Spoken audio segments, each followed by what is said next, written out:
Your Steve Jones Show podcast is loading now. The Steve Jones Show podcast is sponsored by Sunbury Motors, North 4th Street in Sunbury, and Sunbury Motors Kia, routes 11 and 15 in Hummel's Wharf. With that, we bring in the outstanding Adam Rittenberg from our good friends at ESPN. Adam, first of all, to you and your family, happy Thanksgiving. Yeah, thanks, Steve. Same to you and yours. All right, so your thought process when you heard about James Franklin agreeing to a 10-year deal. Yeah, I mean, it was something that I heard was coming for several weeks. And, even though his name had continued to be mentioned for other jobs and was on candidate lists, it was increasingly likely that he was going to re-sign with Penn State. That was the desire from the Penn State side, clearly, but also I think James at this point in his career, with Penn State's recruiting class coming in and how close they had been in really all their losses this year, he feels that they're not far from that true breakthrough. And the idea of even going to a USC, for instance, and largely starting over with a roster, maybe taking 2 or 3 years to get it where he wants to go, I don't think that appealed to him as much as continuing to build on where he feels they are, which is not far away from competing for Big Ten championships and their first college football playoff spot. James, at least through 8 years, has a track record here. From 16 to 19, I mean, they were New Year's 6 games 3 different times. So if you had a 12-team playoff, that had made it all 4 years. Mel Tucker doesn't have that kind of track record. What's your thought on what's going on at Michigan State? Well, I think, again, people want to make it about Mel Tucker and what he hasn't done. But I think a lot of what, this contract, if it comes to fruition, and it hasn't yet, but it should at some point in the near future, a lot of what it's about, Steve, is Michigan State essentially flexing and saying, hey, we're here, we have big boosters, we want to be a big-time player in college football, and if that means overpaying our coach to prevent him from maybe leaving for LSU, we're going to do that. I mean, let's not forget the history. Michigan State had the greatest coach of our time as its coach, Nick Saban, and they lost him to LSU. And while the program has rebounded in recent years, it took some time to even be kind of a relevant program in the Big Ten. So I think that was part of this, but just you had some people around that program that have this money, and they did not want to be picked by another school that wanted their coach. They want to continue to see where this goes with Mel Tucker. I doubt this will be the last time we hear his name mentioned for other openings, but they want to show that, hey, we are a serious player in college football, and we're willing to commit to our coach and our program to try to keep up with the Ohio States and the Michigans and the Penn States of the world, as well as some of the other teams nationally. Which is interesting because let's give the key name. One of the key names is Matt Ishbia, and we're talking about a guy you and I know. Because he'd been a walk-on on the Michigan State basketball team when they won the title in 2000. The bottom line is you not only need big boosters, you need whales.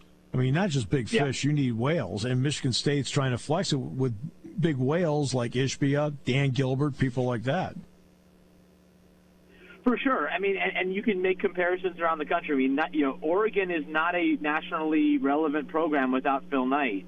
And obviously that's a different situation because it's such a bigger company, but you need these types of people if you want to, kind of emerge from being very good to being maybe nationally elite. And again, I don't know if Mel can get them there. I think he did a heck of a job this year with the roster and turning that around through the transfer portal. I think he's got an incredible resume as an assistant coach. If you really look at it, he was a defensive coordinator with 3 NFL teams and also has worked at all the big-time college programs pretty much, Alabama, Georgia, LSU, Ohio State. So, that's a resume that a lot of people would want to hire at LSU or even for the NFL. And I think the NFL will actually be interested in Mel either this year or in the near future. So that's something to watch. But from the Ishbia standpoint and from Michigan State's standpoint, this is how you elevate your profile as a program. You need the money behind it because there's so much money, as you know, elsewhere. You can't keep up if you don't have these types of people that are stepping up financially.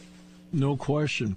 How do you view the patience factor in athletic departments right now? And I'll use this as an example. Florida, as an example, when they go to spring practice, will have their 4th head coach in 8 years. So how are you looking at especially after the pandemic where everybody lost money. Are you surprised at all by the patience factor? Yeah, a little bit. I think there's just there's an unwillingness, Steve, when things go really bad to ride it out.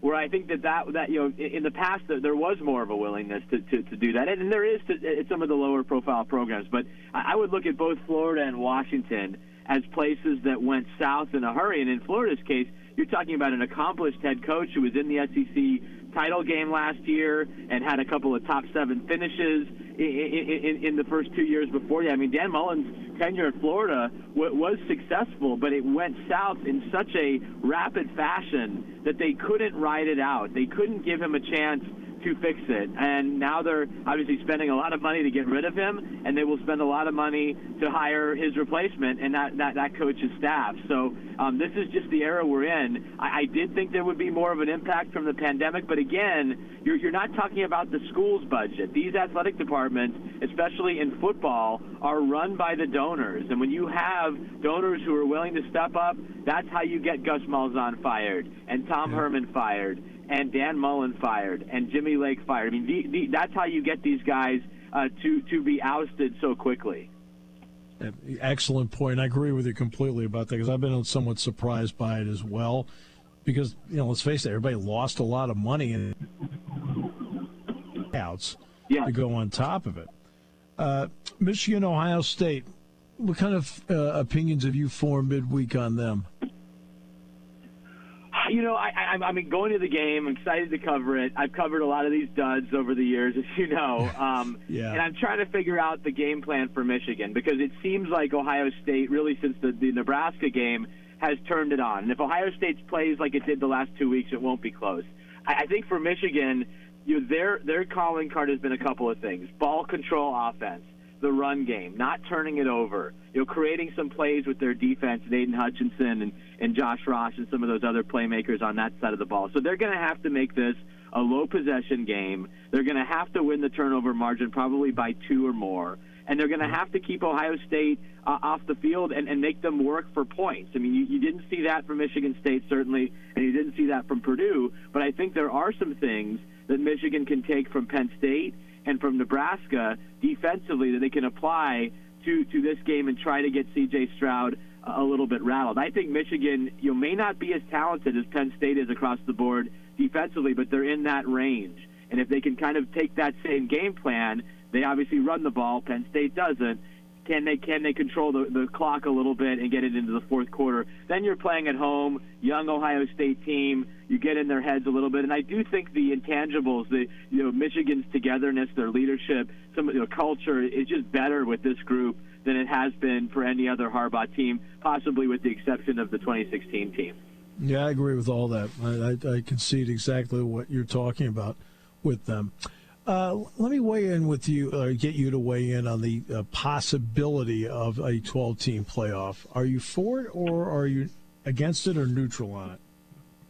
I'm warming up to it. I don't think 12 is necessarily needed, and what worries me about it is the likelihood that 2 conferences will dominate the 12. And so, you're giving the group of 5 a spot, which is great. You're having the Pac-12 in there, which I think is important because it's a whole region of the country that now isn't going to be represented for the 5th straight year. You're nationalizing it, but if the SEC has 4 and the Big Ten has 4, I mean, it's really going to be those 2 leagues that get all the attention. Notre Dame will make it on a regular basis. I just think you can accomplish a lot of the things with 8 that you can with 12 and not have 1 or 2 leagues just dominate the selections. But I understand the perspective of Greg Sankey as an SEC commissioner. I understand Jack Swarbrick, the Notre Dame athletic director. This would virtually assure Notre Dame to get in unless they have a subpar season, or they're going to make it most years. So I understand their view. I just worry that it's going to be 2 SEC, maybe Big Ten dominant. Interesting. The other part too is if you're at 8, at least initially, you don't get any more money out of it, because ESPN does have the rights to all the New Year's 6 bowl games. If you go to 12, I think the door is open to get more money, and I think right now everybody needs more money. They do, and we were just talking about all these coaching contracts. So, yeah. So clearly they need some money, and I mean, listen, I love the idea of home playoff games. Bowl games are nice, and they're certainly part of the college football history. But I've learned to love college football. Seeing games on campus. I'm sure you feel the same way. I mean, you broadcast Absolutely. in one of the greatest settings in all of college football on a regular basis. Imagine a playoff game at Beaver Stadium. Imagine a playoff game at Michigan or at Notre Dame or at Washington or at Texas. I mean, you could just pick a place. It would be incredible. And so I would love to see that part of it come to fruition. I certainly don't want to see a 12-team playoff with no home campus sites. Absolutely agree with you. You're absolutely right about that. Adam, happy Thanksgiving to you and yours, and safe trip, safe travels, and enjoy the game on Saturday. All right, man. Appreciate it. Happy Thanksgiving.